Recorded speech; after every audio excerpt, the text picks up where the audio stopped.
Hey, what is happening? This is Linus, and I love ZTE because the company usually produces good value for the price smartphones, or they give you at least one cool innovative feature. As a matter of fact, I still have the ZTE Axon 7 from 2016, but in this video I want to talk about the ZTE Axon 20 5G. So this is the world's first commercial under-the-display camera smartphone, but this device also has a lot more other cool features to talk about. However, this is not a perfect device, that's why I divided this video into two parts, pros and cons. So this is what I like about the Axon 20 5G. First of all, I like the innovation. I wouldn't call this under-the-screen selfie shooter the key selling point of the Axon 20, but it's definitely one of the standout features.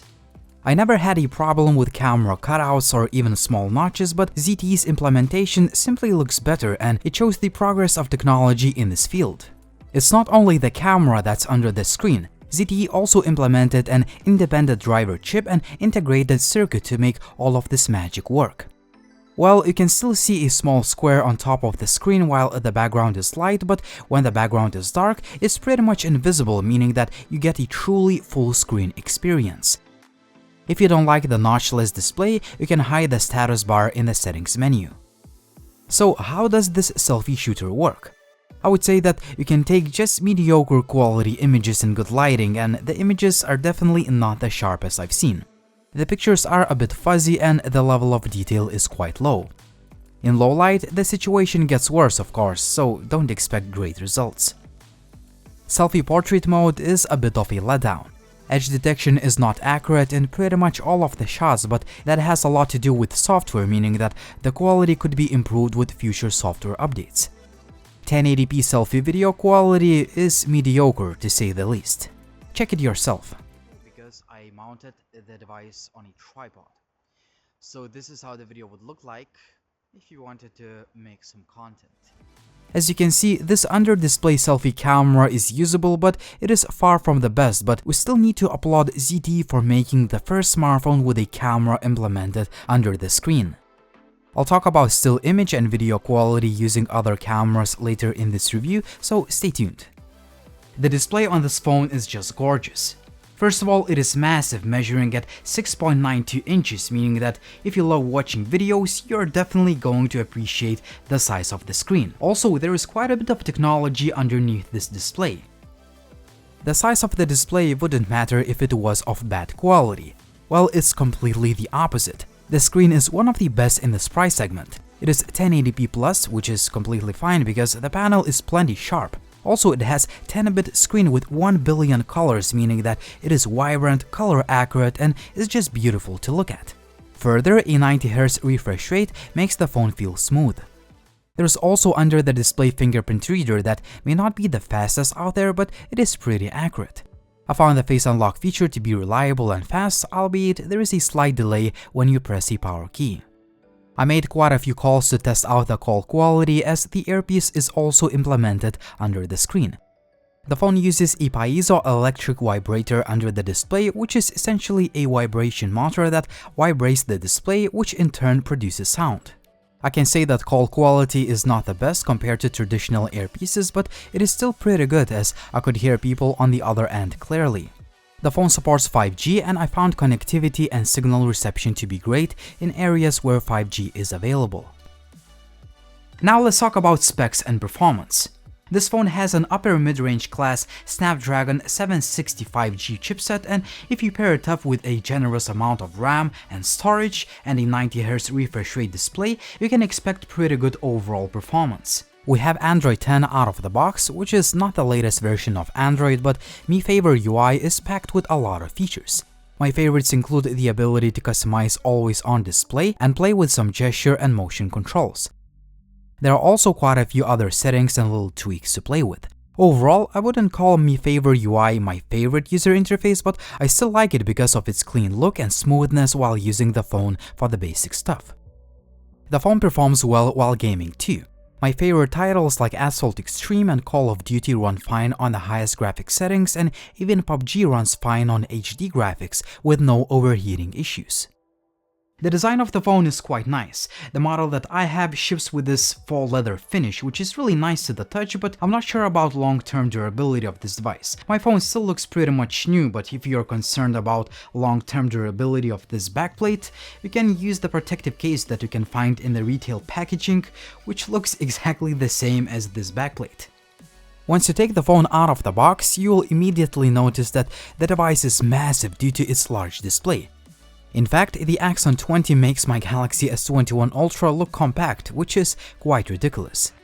The button placement is convenient and the overall build quality is pretty good, but there is one major letdown that I'll talk about in the shortcomings section soon. The phone has a quad camera system on the back with a 64-megapixel shooter at the core. Pictures taken with 8 megapixels wide-angle shooter look okay, but they could be a bit sharper and have more detail. The main camera, on the other hand, takes really nice and sharp pictures with quite accurate colors. Even 2x digital zoom images look pretty good. 64 megapixels mode gives you more megapixels to play with, but the overall quality is significantly worse compared to the auto mode. Night mode produces quite nice pictures that have a good amount of detail and noise levels are kept to a minimum. However, using night mode is a bit slow as the phone takes its time taking and then processing the images. There is also a mono mode if you are into monochrome photography and a macro lens for close-ups. However, since it's a fixed focus lens, it's hard to take sharp-looking photos handheld. You can also take quite nice-looking images of objects with a bokeh effect, portraits have pretty good edge detection, and the overall quality is nice. Keep in mind that I took all of the portraits myself using a tripod and a timer function of the phone. The main camera is capable of recording really nice quality 4K 30fps video that is stable and smooth even when shot handheld thanks to electronic image stabilization. If you want to use 60fps mode, I suggest you mount the device on a tripod to reduce the shakiness. The footage using both 30 and 60fps frame rates is nice and sharp except for oversaturated colors which lead to reddish looking water, but that can be fixed in post.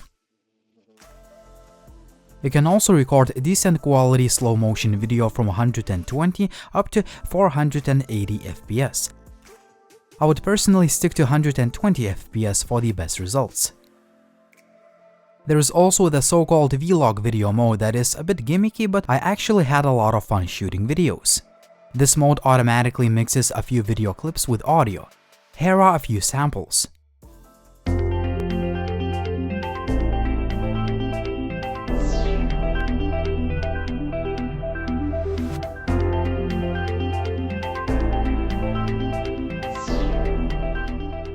Now other features and test notes as quickly as possible. We have a hybrid dual SIM and a microSD card slot for storage expansion. There's also NFC and connectivity has been great. We don't have any fancy dual speaker systems, but a bottom-firing loudspeaker actually produces pretty good sound quality. Check it yourself.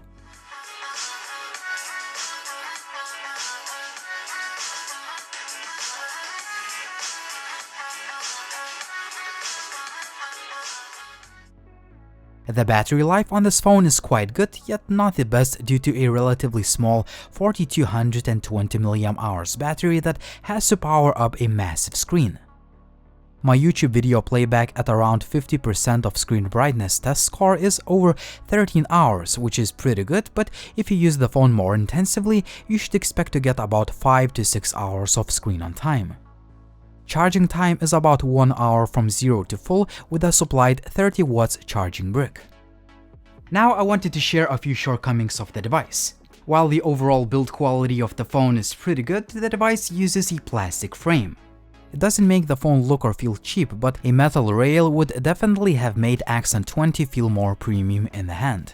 Another shortcoming that I have already mentioned, that under the display selfie shooter does not impress whether you take regular selfie, a selfie portrait, or record a selfie video. Speaking of video, sound recording quality could be better too. Overall, ZTE Axon 20 5G is a nice phone despite having some shortcomings that I have already mentioned. So here's my conclusion. If you can live with these flaws, 450 euros will buy you a huge phone with a massive and excellent quality 10-bit display, great overall performance, decent battery life, fast charging, and a pretty good main camera for both stills and video. At the end of the day, ZTE Axon 25G may not be perfect, but it brings some cool tech innovation, and it's also a really nice phone overall that I've enjoyed using for the past couple of weeks. What do you think about the ZTE Axon 25G? Would you buy this device or would you not? Tell me which is your favorite feature in the comment section down below. Also like the video if you liked it, please subscribe to the channel if you haven't already. It was Linus, thank you for watching and see you soon.